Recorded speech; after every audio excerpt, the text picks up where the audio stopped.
Organic compound का classification. तो सबसे पहले बात करते हैं ऑर्गेनिक कंपाउंडों को जनरली दो भागों में बांटा गया है, ओपन चेन ऑर्गेनिक कंपाउंड और क्लोज्ड चेन ऑर्गेनिक कंपाउंड।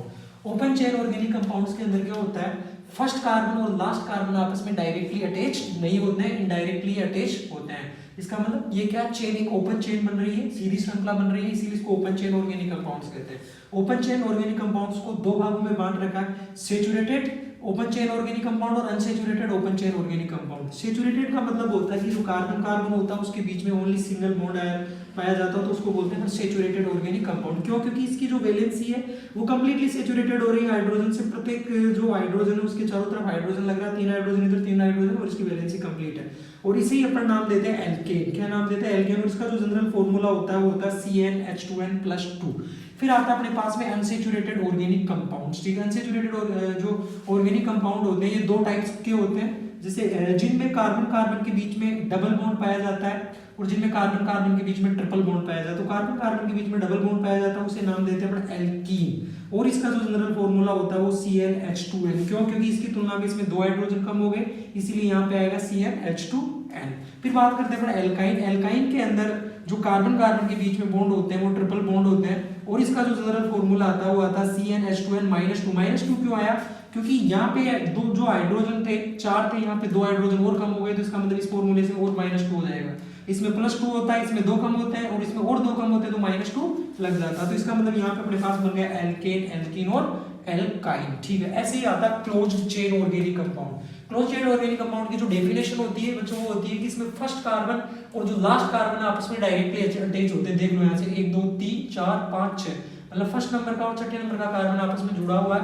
तो इसका मतलब ये क्लोज चेन ऑर्गेनिक कंपाउंड है। क्लोज चेन ऑर्गेनिक कंपाउंड को दो भागों में बांटा गया है, homocyclic close chain organic compound और heterocyclic closed chain organic compound. बात करते हैं होमो का मतलब होता है समान, सेम टाइप्स के जो एलिमेंट्स है कार्बन वही क्या होगा, रिंग में मौजूद होगा, तो उसको नाम देंगे homocyclic close chain organic compounds. और जो homocyclic close chain organic compound है ये 3 प्रकार का होता है, एरोमेटिक, नॉन एरोमेटिक और एंटी एरोमेटिक। इसका मतलब जैसे बेंजीन होता है वो क्या होता है, होमोसाइक्लिक का ही एग्जांपल होता है और एरोमेटिक का एग्जांपल होता है।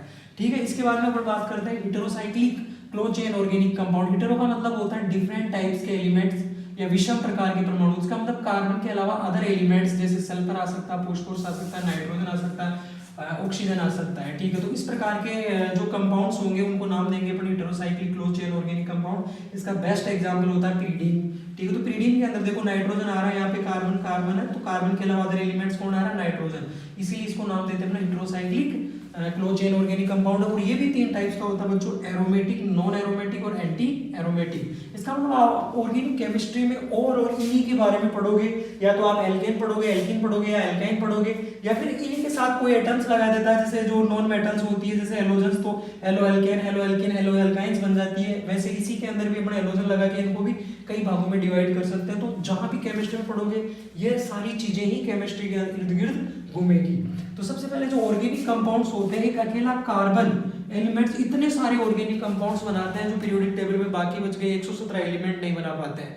तो कार्बन में जो प्रॉपर्टी पाई जाती है वो श्रृंखलन की, कैटलेशन की, इसका मतलब प्रॉपर्टी पाई जाती है। क्यों? क्योंकि कार्बन आपस में खुद के साथ ही रिएक्शन करके एक लंबी चेन का फॉर्मेशन कर लेता है। कार्बन के बहुत सारे अपर ग्रुप्स प्रेजेंट होते हैं, एलोट्रोप्स प्रेजेंट होते हैं, जैसे ग्रेफाइट हो गया, फ्लोरीन हो गया, डायमंड हो गया। ठीक है, तो इस प्रकार से कार्बन के बारे में और डिटेल में पढ़ेंगे। इसके बाद में मेरा जो नेक्स्ट वीडियो आएगा वो एरोमेटिसिटी का आएगा, जिसमें एरोमेटिक, नॉन एरोमेटिक और एंटी एरोमेटिक यौगिक पढ़ेंगे। ठीक है, और नीट में यहाँ से ये बेस है, नीट में अगर ये बेस कंप्लीट होगा तो ये आप आगे क्वेश्चन कर पाओगे। ठीक है, थैंक्स।